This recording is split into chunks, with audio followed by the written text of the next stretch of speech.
برادران اسلام، السلام علیکم ورحمۃ اللہ تعالی وبرکاتہ۔ الحمد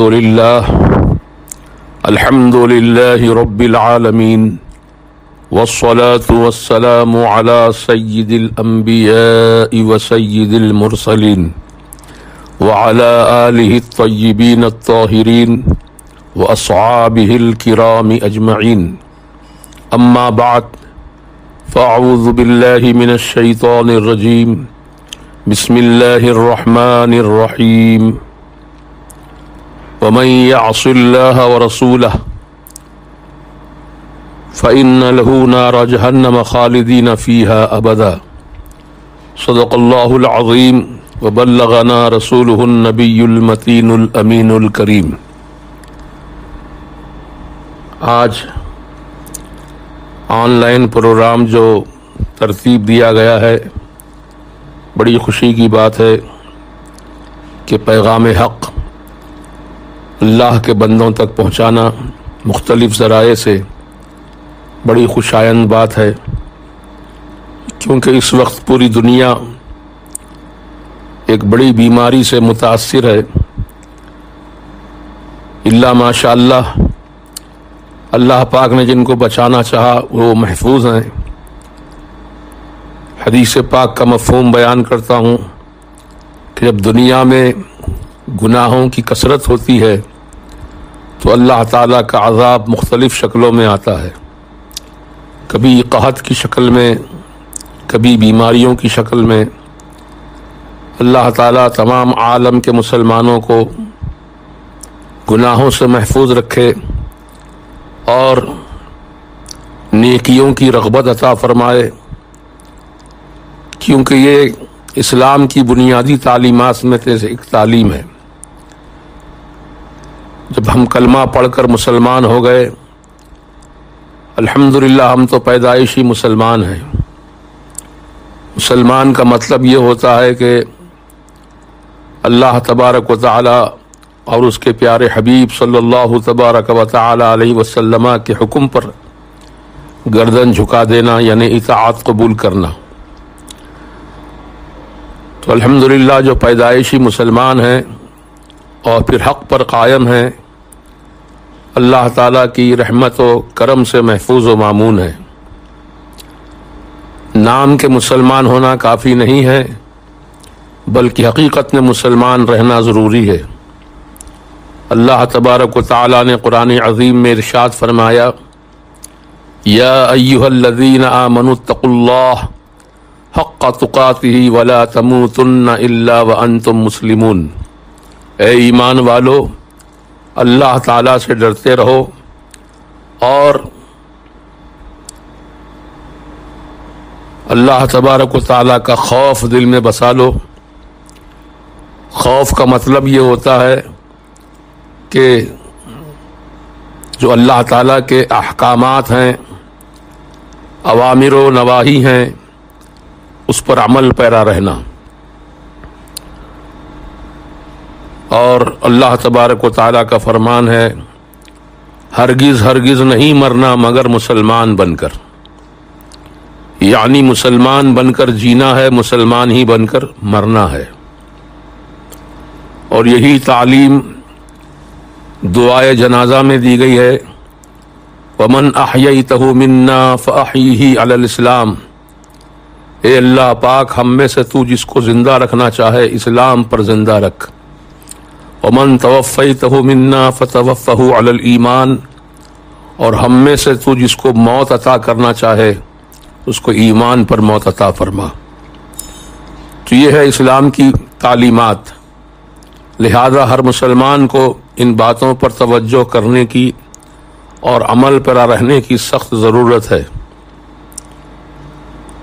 اور یہ جو بیماری کورونا وائرس اس وقت پوری دنیا میں پھیلی ہے، یہ بڑی فکر کی بات ہے کہ اللہ تبارک و تعالیٰ نے ہم کو اپنی جانب رجوع ہونے اور گناہوں سے توبہ کرنے کا موقع عطا کیا ہے، کیونکہ جب انسان پر کوئی مصیبت آتی ہے کوئی وبا پھوٹ پڑتی ہے تو اس وقت بندہ اللہ تعالیٰ کو کثرت سے یاد کرتا ہے، اور ہونا بھی یہی چاہیے کہ اللہ تعالیٰ کی بارگاہ میں بندہ ہمیشہ رجوع رہے اور اپنی زندگی کو عافیت و سلامتی کے ساتھ گزارے۔ عافیت و سلامتی اسی وقت نصیب ہوتی ہے جب کہ بندہ اللہ تعالیٰ کا خوف دل میں رکھے اور اس کے پیارے حبیب صلی اللہ تعالیٰ علیہ وسلم کی سچی محبت اپنے دل میں بسا لے، تو وہی سلامتی و عافیت والا ہے۔ تو کورونا وائرس ایک ایسی مہلک بیماری ہے، دنیا کے اکثر ممالک میں ہزاروں لاکھوں آدمی مر چکے ہیں، اور پتہ نہیں یہ سلسلہ کب تک جاری رہے گا۔ تو بندے کا کام ہے کہ اپنے گناہوں کا محاسبہ کرے کہ مجھ سے کب کہاں جو غلطیاں ہوئی ہیں، ان گناہوں کا اعتراف کرتے ہوئے ندامت کے آنسو بہائیں، کیونکہ اللہ تعالیٰ کو بندے کے آنسو بہت پسند ہیں۔ حدیث پاک کا مفہوم ہے کہ 2 قطرے اللہ تبارک و تعالیٰ کو بہت محبوب ہیں۔ ایک وہ مجاہد اسلام کا خون کا قطرہ جب وہ میدان جنگ میں اللہ تعالیٰ کے دین کی حمایت کے لیے اور دین اسلام کی سربلندی کے لیے اپنی جان کو قربان کرنے کے لیے پیش ہوتا ہے، تو اس وقت اس کے جسم پر جو زخم آتے ہیں یا تلوار کے گھاؤ لگتے ہیں یا اور کسی صورت میں، تو پہلا خون کا قطرہ جو ٹپکتا ہے اللہ تبارک و تعالیٰ کو بہت محبوب ہے، اور وہ قطرہ خون اپنے بندے کا دست قدرت میں اٹھا لیتا ہے۔ اور دوسرا قطرہ وہ ہے جب بندہ اپنے گناہوں پر ندامت کے آنسو بہائے، تو اللہ تعالیٰ کو یہ آنسو کے قطرے بھی بہت پسند ہیں، اور وہ اپنے دست قدرت میں اٹھا لیتا ہے، زمین پر نہیں گرنے دیتا۔ لہذا ندامت کے آنسو بہائیں، اور قرآن کریم میں بھی اللہ تبارک و تعالیٰ نے ارشاد فرمایا فَلْيَضْحَكُوا قَلِيلًا وَلْيَبْكُوا كَثِيرًا، ہنسنا کم چاہیے اور رونا زیادہ چاہیے۔ اور آج کل دنیا میں باضابطہ ہنسی کے پروگرام ہوتے ہیں جہاں پر لطائف بیان کیے جاتے ہیں۔ آدمی کو زیادہ ہنسنے سے اس کا دل مردہ ہو جاتا ہے، اور خاص کر مسجد میں ہنسنے سے قبر میں اندھیری آتی ہے۔ نہ مسجدوں کا خیال رہا، نہ اور کوئی جگہ کا خیال رہا، کہ آدمی باضابطہ ہنسنے میں اپنا وقت زیادہ گزارتے ہیں یا کسی کا مذاق اڑانے میں، جبکہ آدمی خود اپنے آپ پر غور کرے تو انشاءاللہ اس پر اپنی توجہ کرنے کی ضرورت ہے، تاکہ وہ ان گناہوں سے بچے اور اللہ تعالیٰ کی رحمت کی طرف رجوع ہو۔ خوف کا مطلب یہ ہوتا ہے کہ اللہ تعالیٰ نے جن باتوں کا حکم دیا ہے اس پر عمل کرے، یہی خوف خدا ہے۔ جیسے ہم لوگ مضر جانوروں سے ڈرتے ہیں، یہ ڈرنا مراد نہیں ہے، بلکہ ڈرنا یہ ہے کہ اللہ تعالیٰ نے جن باتوں کا حکم دیا ہے اس پر عمل کرنا ہے، اور جن باتوں سے منع کر دیا ہے اس سے رکے رہنا ہے۔ تو اللہ تعالیٰ کا فرمان ہے یا ایھا الذین آمنوا اتقوا اللہ، اے ایمان والو تم اللہ سے ڈرتے رہو، تقوی پرہیزگاری اختیار کرو، ولا تموتن الا وانتم مسلمون، اور ہرگز نہیں مرنا مگر مسلمان بن کر۔ یہ کامیابی کی پہلی منزل ہے کہ آدمی مرتے وقت دنیا سے با ایمان جائے، تو یہ پہلی منزل ہے اس کی کامیابی کی۔ تو دنیا میں جو ایمان کے ساتھ رہے، ایمان کے ساتھ رخصت ہو، تو قبر کی منزل میں بھی انشاءاللہ وہ کامیاب ہوگا، اور قبر کی منزل میں جو کامیاب ہو گیا وہ حشر کے میدان میں بھی انشاءاللہ تعالی کامیاب ہوگا۔ تو کورونا وائرس کی بیماری جو پھیلی ہے، میرا غالب گمان یہی ہے حدیث کی روشنی میں، یہ گناہوں کی کثرت۔ گناہ سے مراد آپ سب جانتے ہیں کہ جھوٹ بولنا، چغلی کرنا، شراب نوشی کرنا، حرام کاری کرنا، زنا کاری کرنا، سود کھانا، یہ سب گناہ کبائر ہیں، اس سے بالخصوص مسلمانوں کو بچنا چاہیے۔ اور دوسری چیز یہ ہے کہ چھوٹے چھوٹے گناہ جو عام طور سے ہم سے واقع ہوتے ہیں، کسی بات میں جھوٹ بول دیا، جھوٹ یہ بہت بڑا گناہ ہے، لیکن جو بار بار جھوٹ بولتا ہے اس کو گناہ کبیرہ میں شامل کیا جاتا ہے۔ جو کبھی کبھار جھوٹ کہہ دے تو وہ گناہ صغیرہ میں شمار کیا جاتا ہے، اور جو ہمیشہ جھوٹ بولنے کا عادی ہو وہ گناہ کبیرہ کا مرتکب ہو رہا ہے۔ تو کورونا وائرس کی بیماری سے اگر بچنا ہے تو اللہ تعالیٰ کی طرف رجوع ہو جائیں اور توبہ و استغفار کریں، کیونکہ توبہ ایک ایسا عمل ہے کہ اللہ تعالیٰ کو توبہ کرنے والے بڑے پسند ہیں۔ ان اللہ یحب التوابین و یحب المتطہرین، بے شک اللہ تعالیٰ توبہ کرنے والوں کو پسند فرماتا ہے اور پاک ستھرے رہنے والوں کو بھی اللہ تعالیٰ پسند فرماتا ہے۔ تو آج دنیا تعلیم دے رہی ہے کورونا وائرس سے بچنا ہے تو ہاتھ صابن سے دھو لیا کرو، چھینک آئے تو ناک پر کپڑا ڈھک لیا کرو۔ یہ تو آج دنیا والے اس کی افادیت کو سمجھ کر اس پیغام کو عام کر رہے ہیں، جبکہ 1400 سال پہلے اللہ کے پیارے حبیب علیہ الصلاۃ والسلام نے ان تمام باتوں کی تعلیم عطا فرمائی۔ ہاتھ دھونا کھانے سے پہلے بہت ضروری ہے، کیونکہ پتہ نہیں یہ ہاتھ پر کتنے جراثیم ہیں۔ یہ جراثیم جب پیٹ میں جاتے ہیں تو طرح طرح کی بیماریاں اور تکالیف ہوتی ہیں۔ اللہ کے پیارے حبیب علیہ السلام نے 5 وقتہ وضو کرنے اور ہاتھ کھانے سے پہلے بالخصوص دھونے کی تعلیم عطا فرمائی۔ آپ جانتے ہیں کہ آج دنیا میں اس پر کہاں تک عمل ہو رہا ہے، اس پر غور کرنے کی ضرورت ہے۔ اور چھینکنا ہے تو چھینک آنے سے پہلے ہی کچھ آثار نمایاں ہو جاتے ہیں۔ جب مجھے چھینک آنے والی ہے تو رومال یا کپڑا رکھ لے اپنی ناک پر، کیونکہ جراثیم جو ہے چھینک کے ساتھ ہی باہر نکلتے ہیں کروڑوں کی تعداد میں، اور سامنے کوئی اور انسان موجود ہے، آپ نے ان کے سامنے چھینک دیا تو پھر وہ جراثیم دوسرے کی طرف منتقل ہوتے ہیں، پھر جس سے بیماریاں پھیلتی جاتی ہیں۔ آج کورونا وائرس سے بچنے کے لیے یہی پیغام عام کیا جا رہا ہے، جبکہ اللہ کے نبی نے 1400 سال پہلے ہی یہ پیغام کو عام فرما دیا تھا۔ خدا کی قسم، جو اسلام کی تعلیمات ہیں وہ اتنی پیاری ہیں کہ انسان اس پر عمل کرے تو دنیا کے بھی فائدے ہیں اور آخرت کے بھی فائدے ہیں۔ اب وضو کرتے ہیں تو وضو کرنے میں جو اعضاء کھلے رہتے ہیں عام طور سے، جیسے ہاتھ ہوئے، چہرہ ہوا، گردن ہوئی، پیر ہوئے، تو ان تمام چیزوں کو صاف رکھنے کے لیے وضو کا طریقہ بتایا گیا، اور بالخصوص نماز ادا کرنے سے پہلے وضو کرنا فرض ہے۔ بغیر وضو کے جیسے نماز نہیں ہوتی ہے، اسی طرح بغیر ایمان کے کوئی عمل قبول نہیں ہوتا ہے۔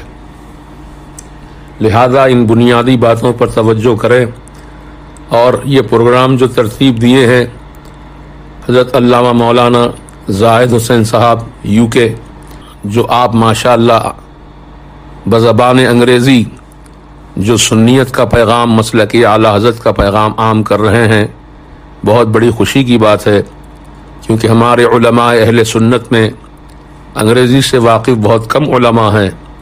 اب اکثر بیشتر اردو میں یا عربی میں تقریر کر لیتے ہیں، لیکن زبان انگریزی سے کما حق واقف نہ ہونے کی وجہ سے انگریزی زبان میں اسلام کی اشاعت کا پیغام بہت کم طریقے سے ہو رہا ہے۔ علامہ زاہد حسین صاحب قابل مبارکباد ہیں کہ UK جیسی سرزمین پر پیغام حق کو عام کر رہے ہیں۔ اللہ تعالیٰ آپ کے علم و عمل میں، عمر و اقبال میں، رزق میں، اولاد صالح میں خوب خوب برکتیں عطا فرمائے۔ اور یہ سن کر بڑی خوشی ہوئی کہ حضور محدث کبیر کا بھی آن لائن بیان ہونے والا ہے، اور دیگر علماء کرام بھی انشاءاللہ اس میں حصہ لیں گے۔ اب آپ دیکھ رہے ہیں کہ کورونا وائرس کی وجہ سے پوری دنیا جام ہو گئی ہے، ہر کوئی اپنے مقام پر ٹھہرا ہوا ہے، سواریوں کی سہولت نہیں ہے، لہذا ایسی صورت میں جلسوں کا انعقاد تو مشکل ہو گیا ہے، لیکن یہ آن لائن جو پروگرام ترتیب دیا گیا یہ آسانی سے گھر گھر عوام تک پہنچ سکتا ہے۔ اللہ تعالیٰ اس کا اجر عطا فرمائے، اور میں نے مختصر طریقے سے جو پیغام حق آپ تک پہنچایا ہے اس پر عمل کرنے کی کوشش کریں۔ ہمارے سید خضر میاں صاحب نے انہوں نے توجہ دلائی ہے کہ چاند کا مسئلہ، کیونکہ رمضان شریف کا مہینہ بالکل قریب ہے، اس لیے چاند کے مسئلے میں بہت الجھاؤ ہوتا ہے، اور اکثر لوگ مسئلے سے واقف نہ ہو کر وہ الجھن کا شکار ہو جاتے ہیں، جبکہ بڑا آسان مسئلہ ہے، لیکن لوگوں نے اپنی خواہش کے مطابق اس کو بہت ہی مشکل بنا دیا ہے۔ میرے آقا علیہ السلام کا فرمانے عالی شان ہے کہ صوموا لرؤیتہ وافطروا لرؤیتہ، چاند دیکھ کر روزہ رکھو، چاند دیکھ کر عید مناؤ۔ اگر چاند نظر نہ آئے تو 30 دن کی گنتی پوری کرو، اور اگر کہیں چاند نظر آ جائے تو پھر اس کی شرعی شہادت ہونی چاہیے۔ اگر آپ کے پاس چاند کی رؤیت نہیں ہوئی ہے تو پھر شرعی شہادت کا آنا ضروری ہے۔ اگر شرعی شہادت بھی نہیں ملتی ہے تو پھر اس وقت 30 کی گنتی پوری کریں۔ جو زبردستی لوگ عید منانے کی، روزہ رکھنے کی اتنی فکر نہیں ہوتی جتنی عید منانے کی فکر ہوتی ہے، جبکہ سیدنا عمر بن خطاب رضی اللہ تبارک و تعالی عنہ عید کے دن اپنے حجرے میں زار و قطار روتے ہیں اور ہچکیاں بن جاتی ہیں روتے روتے۔ لوگ جمع ہو گئے دروازے کے پاس، چونکہ دروازہ بند تھا، دریچے بند تھے۔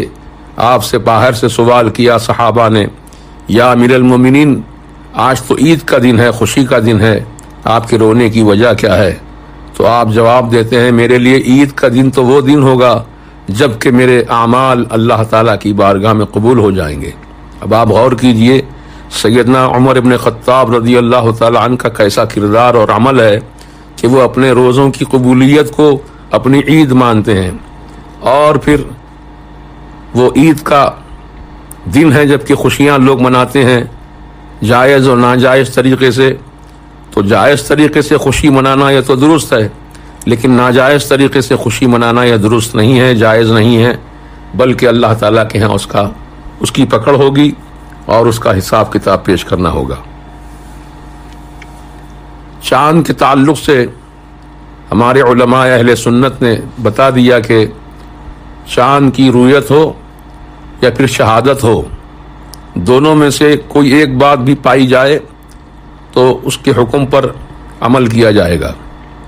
جو نہ شہادت ملی ہے نہ رؤیت ہوئی ہے تو پھر پوری گنتی کریں، جیسے 30 دن مکمل کریں، کیونکہ مہینہ 30 دن کا ہوتا ہے یا 29 دن کا ہوتا ہے، تو 29 کا دن رؤیت کریں، یعنی ہر مسلمان جو ہے کوشش کرے مغرب کی نماز کے ساتھ ہی آسمان پر چاند کو تلاش کرے۔ اگر نظر آ جائے تو متشرع 2 مسلمان کم از کم قاضی شہر کے پاس جا کر گواہی دیں، انشاءاللہ ان کی گواہی کی بنیاد پر اعلان کیا جائے گا۔ اور جگہ پر یہ مسئلے پہ عمل نہیں ہوتا ہے، ٹیلی فون نمبر دے دیے جاتے ہیں اور بتا دیا جاتا ہے کہ آپ اس ٹیلی فون پر شرعی شہادت دے دیں۔ کیسے شرعی شہادت ہوگی؟ شرعی شہادت کے لیے خود بندے کا حاضر ہونا قاضی شہر کے سامنے لازم و ضروری ہے۔ ایک مسلمان کی گواہی پر بھی گواہی مانی جائے گی اور اس پر عمل کیا جائے گا۔ البتہ عید کا جو معاملہ ہے، عید کے لیے کم از کم 2 متشرع مسلمان، عادل مسلمان گواہی دیں، تبھی ان کی گواہی قابل قبول ہوگی۔ اس تعلق سے آپ غور و فکر فرمائیں اور علماء اہل سنت جیسا کہیں اس پر عمل کریں، انشاءاللہ ہمارے روزوں کی قبولیت ہوگی، اللہ پاک کرم فرمائے گا۔ اللہ تبارک و تعالیٰ کی بارگاہ میں دعا ہے کہ مولا تعالیٰ اپنے کرم سے تمام عالم کے مسلمانوں کو ایمان کی سلامتی کے ساتھ دارین کی برکتیں، رحمتیں، نعمتیں، سلامتیاں، عافیت عطا فرمائے، اور اللہ تعالیٰ سب کو اعمال صالحہ کی توفیق عطا کرے۔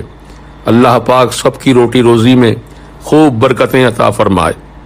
اللہ پاک تمام جائز کام جو بھی ہیں اور ہم نے اگر اس کا ارادہ کیا ہے تو اللہ پاک اس کام کو پورا فرما دے، اور جو گناہوں سے بچنے کی بات ہے تو اللہ تعالیٰ سے یہ بھی دعا مانگے کہ مولا تعالیٰ مجھے گناہوں سے بچا لے، نیک توفیق عطا فرما، کیونکہ بندہ جب مانگتا ہے تو اللہ تعالیٰ کی شان کریمی یہ ہے، اجیب دعوت الداعی اذا دعان، کہ جب بھی پکارنے والا رب کی بارگاہ میں پکارتا ہے تو اس کی پکار قبول کی جاتی ہے، اور بالخصوص جب بندہ ہدایت کی توفیق کی دعا مانگتا ہے تو اللہ تعالیٰ یقیناً بہت خوش ہوتا ہے اور اس کے دعاؤں کو اپنی بارگاہ میں شرف قبول عطا فرماتا ہے۔ تو یہ فقیر محمد مجیب علی قادری رضوی حیدرآباد دکن سے آپ سب کے لیے دعا گو ہے کہ پروردگار عالم آپ سب کو اس مہلک بیماری سے اور دیگر بیماریوں سے محفوظ رکھے، اور اللہ تعالیٰ سب کی نیک تمنائیں پوری فرمائے، اور قدم قدم پر کامیابی عطا فرمائے، اور اہل سنت و جماعت کا جو کام ہے اس کو عام سے عام فرمائے، اور جو کوششیں لوگ کرتے ہیں، علماء کرتے ہیں، اللہ پاک اس کوشش کا بہترین صلہ دونوں جہاں میں عطا فرمائے، اور اللہ سبحانہ و تعالی اپنے پیارے حبیب و محبوب صلی اللہ تبارک و تعالی علیہ وسلم کے صدقہ طفیل ہم سب کی دعاؤں کو اپنی بارگاہ میں قبولیت عطا فرمائے، اور اعمال صالحہ کی توفیق رفیق عطا کرے۔ آمین بجاہ سید المرسلین یا رب العالمین، والحمد للہ رب العالمین۔